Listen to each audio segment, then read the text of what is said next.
Am I the jerk for not allowing my dad to stay at my house for my brother's wedding? I recently started seeing someone in the last 2 months, and it's going really well. We haven't defined our relationship yet, but I am totally okay with taking things slow since I am a serial long relationship girly, and honestly, I could use a little break.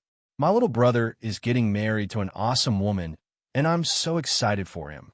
My brother and I both live in Las Vegas, and our dad lives in Southern California, about 4 hours away. Recently, our dad was staying at my place for a week while he worked in Vegas, and he asked me if he could come back the following weekend for work again. Our dad is a pretty negative guy. He throws in salty attempts to disguise as jokes and belittles at every turn. He only calls when he needs favors, and he generally kind of sucks, so I was ready for a break. I informed that no, he cannot stay that weekend because my boyfriend would be staying over. My dad instantly became upset and wanted to know why I didn't tell him about my dating life. I told him I didn't think it was necessary for me to tell him about every aspect of my life. His follow-up question absolutely floored me. I can't believe I'm even typing this right now. After a moment of thought, he said, "Is he white?" I thought maybe I misheard him, so I asked him to repeat himself, and he did. "Is he white?" I told him he shouldn't be asking questions like that. He said it was a question he has.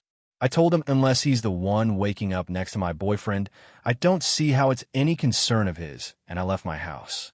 I avoided my own home for the next 2 days until he left. We haven't really spoken since this incident. I'm so disgusted and disappointed in him. He's always been a bit racist in his comments throughout the years. This is the first time where he was in my space acting this way.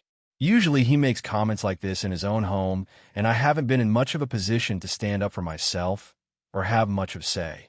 Fast forward 3 weeks, and he asked if he could stay at my house for my brother's wedding, and I said, "No, my boyfriend who is coming with me to the wedding will be staying over." He became upset and blamed me for not telling him sooner, and where did I think he was going to stay since I knew he was coming into town for the wedding? I told him I didn't tell him sooner because he didn't ask, and I don't know what his plans were because I didn't make any assumptions.